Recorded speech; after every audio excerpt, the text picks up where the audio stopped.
ఒక క్లయింట్ కి మీరు మంచి ప్రోడక్ట్ ఆర్ సర్వీస్ ని తన బడ్జెట్ లో క్వాలిటీగా అందించినప్పుడు అతను చాలా హ్యాపీగా ఫీల్ అవుతాడు, రైట్? అతన్నే హ్యాపీ కస్టమర్ అంటాము.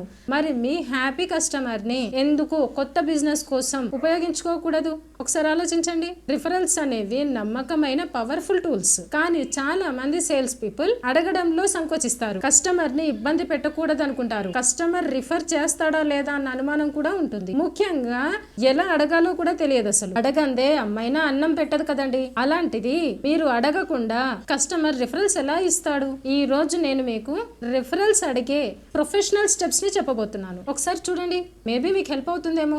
స్టెప్ నెంబర్ 1, మీ కస్టమర్ మీ ప్రోడక్ట్ ఆర్ సర్వీసెస్ పై హ్యాపీగా ఉన్నప్పుడే అడగాలి. ఫస్ట్, మా ప్రోడక్ట్ ఆర్ సర్వీస్ మీకు నచ్చిందా అని స్టార్ట్ చేయాలి. ఎస్, చాలా బాగుంది అంటాడు కస్టమర్. వెంటనే మీరే చొరవ తీసుకొని మీ ఫ్రెండ్స్ కి కానీ రిలేటివ్స్ కి కానీ మా ప్రోడక్ట్ యూజ్ అవుతుందేమో కాస్త రిఫర్ చేస్తారా అని అడగాలి. అది కూడా న్యాచురల్ గా పుషి లేకుండా ఉండాలి. Mind it. స్టెప్ నెంబర్ 2, కొంతమంది కస్టమర్లు వెంటనే నో అనే వాళ్ళు కూడా ఉంటారు. బీ కేర్ఫుల్, జాగ్రత్త. ఇలాంటి సిచ్యువేషన్ లో కస్టమర్ ని హెల్ప్ చేయమని అడగాలి. మీ సహాయంతో మీ పరిచయాల్లో ఉన్న ఒక్కరికైనా ఈ సర్వీస్ తో బెనిఫిట్ కలిగితే బెటరే కదా అని ఎక్స్ప్లెయిన్ చేయాలి. మీరు నాకు సహాయం చేయగలరా అనే పదం కస్టమర్ ని సంతృప్తిలో ఉంచుతుంది, కాబట్టి ఖచ్చితంగా రిఫరల్ ఇస్తాడు. ఒక్కసారి కస్టమర్ రిఫర్ చేయడం మొదలు పెడితే అది మీకు కొత్త బిజినెస్ లీడ్స్ ని తెస్తూనే ఉంటుంది. ఇప్పటి నుంచి రిఫరల్ అడగడం మీద భయం లేకుండా ధైర్యంగా అడగండి. మీరు ఎప్పుడైనా రిఫరల్స్ అడిగి సక్సెస్ అయ్యి ఉంటే మీ సక్సెస్ఫుల్ ఎక్స్పీరియన్స్ ని కామెంట్ లో షేర్ చేయండి.